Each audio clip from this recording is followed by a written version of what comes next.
Je suis ravi de vous retrouver ici au Festival international du film francophone de Namur, le 28e du nom. On est en Belgique avec un Belge. L'invité de TV5 Monde aujourd'hui, c'est Vivian Goffet. Vous êtes un réalisateur belge, un premier film. Vous êtes en compétition ici dans ce Festival du film francophone. Le film s'appelle Yamdam. Voilà, c'est merveilleux d'être ici. C'est merveilleux. Et pourquoi Yamdam, dites-moi? Yamdam, c'est un peu l'objet qui symbolise tout le film. C'est le lien, le trait d'union entre les deux personnages. Yamdam, vous le saurez si vous voyez le film, mais c'est une Yamaha pour dame. Oui. C'est-à-dire la mobilette qu'utilisent toutes les Africaines à Ouagadougou. Yamaha pour dame. Mais dites-moi, Vivian Goffet, pourquoi vous nous amenez comme ça en Afrique? Parce que j'ai eu un choc un jour en y allant. Je suis allé donner cours dans une école de cinéma à Ouagadougou. Je connaissais rien de l'Afrique, c'était vraiment...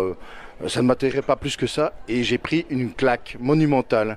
Et quelques années plus tard, quand il s'est agi d'écrire un scénario, la claque m'est revenue et je m'en suis souvenu. Et puis j'ai inventé cette histoire. Oui, alors 2 mots avant de voir un extrait. Votre personnage, donc c'est un Belge sans relief, on va dire, qui vit dans une bourgade de province. Il monte une association d'aide à l'Afrique. Il ne se doute pas qu'un jour il va aller en Afrique. Il va avoir lui aussi ce choc. Et puis surtout, il va rencontrer une jeune fille. Et puis surtout, il se crée une deuxième vie parce qu'il surfe sur Internet avec les Africaines. Il y a d'un côté son association, il y a de l'autre côté, à l'insu de sa femme, cette vie qui s'invente avec de jeunes Africaines avec lesquelles il chatte. Et jusqu'au jour où il y en a une qui débarque, qui lui dit vous m'avez dit que vous m'aimiez, je suis là. Oui, Yamdam, voilà. On regarde un extrait. Je suis quand même pas le seul type qui t'a fait des avances. Les autres n'étaient pas sérieux. Sérieux? Attends, me dis pas que t'as fait 5000 bornes pour déclarer ta flamme à un type que t'as jamais vu, uniquement parce que tu le trouvais sérieux. Qui est derrière tout ça?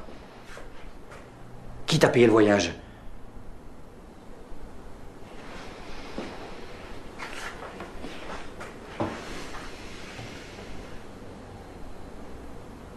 Qu'est-ce que t'espérais? J'ai cru que vous pourriez m'aider. Que vous n'étiez pas comme les autres. Quels autres? Comme le type qui m'a fait venir.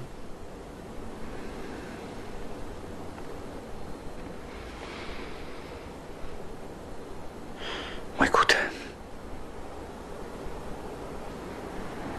Disons que je te laisse te retourner. Quelques jours. Mais après, je veux plus jamais entendre parler de toi. C'est bien clair? Voilà, il s'invente en quelque sorte une autre vie. Voilà. Une vie plus belle. Mais évidemment, cette jeune fille, rien ne sera plus jamais comme avant, aussi pour elle. Exactement. Exactement. Mais la question que je voulais traiter, c'est de savoir qu'est-ce qu'on est prêt vraiment à sacrifier pour aider quelqu'un. On est tous prêts à donner 10 € à l'UNICEF ou ailleurs, ou à Médecins sans frontières, etc. Mais qu'est-ce qu'on est prêt à donner réellement, à perdre de notre vie, de notre confort, pour aider quelqu'un, ne serait-ce qu'une seule personne. Et c'est ça que j'ai essayé de traiter dans cette histoire. Mais il y a aussi tous les regards. Le regard sur l'immigration, le regard sur cette jeune fille différente. Absolument. Et puis vous savez, l'immigration, c'est parfois... On parle souvent de ce qui fait du bruit et de la fureur, des expulsions violentes, mais on n'en parle jamais quand ça ne fait pas de bruit. Et c'est la majorité des cas. C'est souvent, ça se passe comme ça, insidieusement. On en parle pas, les gens repartent, on les expulse, ils ne disent rien. Oui. Voilà. Il y a beaucoup de tendresse derrière ce regard. Voilà. Cette rencontre entre la Belgique et Ouagadougou. Ah forcément. Quand on est allé là-bas, quand on a créé des amitiés, quand on a rencontré les gens, quand on a vu comment... Enfin, c'est un peu cliché, mais ce sont des clichés qu'on ne peut pas nier. Voilà. C'est vraiment quelque chose de très très fort, le rapport. Mais c'est un rapport extrêmement complexe. Et je pense que nous sommes souvent naïfs par rapport à ce rapport. C'est-à-dire, pourquoi cette naïveté? Qu'est-ce que vous voulez dire? C'est complexe parce qu'il y a toujours... Vous allez sympathiser avec quelqu'un, mais il sait très bien que vous êtes en quelque sorte la possibilité d'un ailleurs.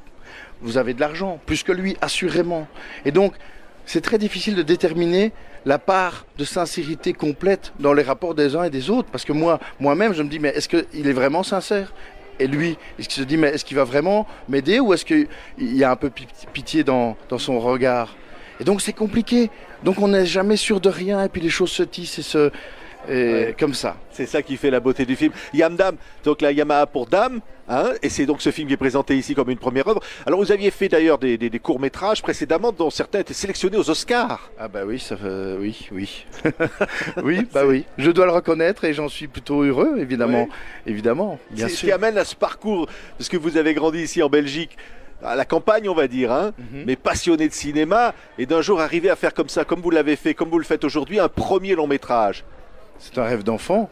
Et je compte bien continuer, essayer d'en faire un deuxième et un troisième, de vivre de ça et d'avoir des moyens, enfin, parce que ici on l'a fait vraiment à l'arrache, comme on dit grossièrement. Vous n'avez pas de moyens, on va dire les choses franchement, vous avez fait ça avec 4 bouts de chandelle. Hein. Voilà, exactement, et surtout l'aide de tous des techniciens, des gens qui ont mis leur maison à disposition, des gens de ma région qui sont venus figurer gratuitement ou jouer des petits rôles. Donc ça s'est fait vraiment, c'est du bricolage.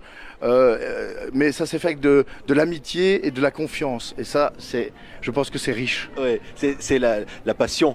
La passion qui guide tout. Parce que vous m'aviez dit avant l'émission, moi j'ai grandi dans le village où j'étais, j'allais voir des films de gamins et je me disais c'est ça que je veux faire. Exactement, c'était ça. C'est un rêve de gosse que je poursuis depuis que je suis gamin, en effet. Oui, parce qu'ici on dit jamais non en Belgique. Hein. Non, peut-être. C'est ça, quand on veut dire oui, on dit non peut-être. Voilà, non peut-être. Donc vous avez des gens qui vous ont dit non peut-être et vous vous êtes dit ok, ça veut dire que je vais y arriver. Exactement. mais quand je disais ça, cette passion, parce que vous vous dites monter un film comme ça, c'est arriver à faire quelque chose, une œuvre, et se dire que présenter ici au Festival international du film francophone de Namur, c'est enfin rencontrer le public. Ah oui, ça c'est merveilleux. Et en plus, le public me le rend bien jusqu'à présent. Tous les échos que j'en ai sont plutôt très chaleureux. Ils sont touchés par l'humanité du film. Enfin, moi, je ne vois que les défauts forcément d'un film. Je suis incapable de le voir. Et puis quand les gens viennent me dire « Ah, on a été touchés et tout », vraiment, alors c'est une récompense immense pour moi. On a bossé comme des fous, mais d'avoir un public, c'est vraiment... Alors ceci dit, on a un public de festival jusqu'à présent et on est toujours en recherche de diffuseurs parce que c'est un film sans comédie. Là, hein, il faut que ceux qui nous écoutent diffusent Yamdam. Hein. Absolument, absolument. Non, vraiment, on lance l'appel et c'est la difficulté pour nous. Et pour ce type de film, il n'y a pas de star. Donc forcément, ça n'attire pas le regard. Mais s'il vous plaît, diffusez les films, même à petit budget, parce qu'il y a parfois des choses je ne parle pas nécessairement du bien, mais qui peuvent être intéressantes. La passion, elle est là. Ah, oui. Et la francophonie, c'est des valeurs qu'on défend. Hein, quand on est dans un festival comme ça, quand on est belge comme vous. Complètement, complètement. D'ailleurs, je suis allé à Montréal avec ce film, et pays francophone également, et c'était extraordinaire. Bon, vous allez avoir du succès, non peut-être, hein. Bah, oui, sûrement, si vous comprenez. Merci beaucoup Vivian Goffet. On était ravis au Festival international du film francophone de Namur ici de vous accueillir. On continue encore demain. On fête le cinéma francophone sur TV5 Monde, la plus grande salle de cinéma du monde. Merci. Merci à vous.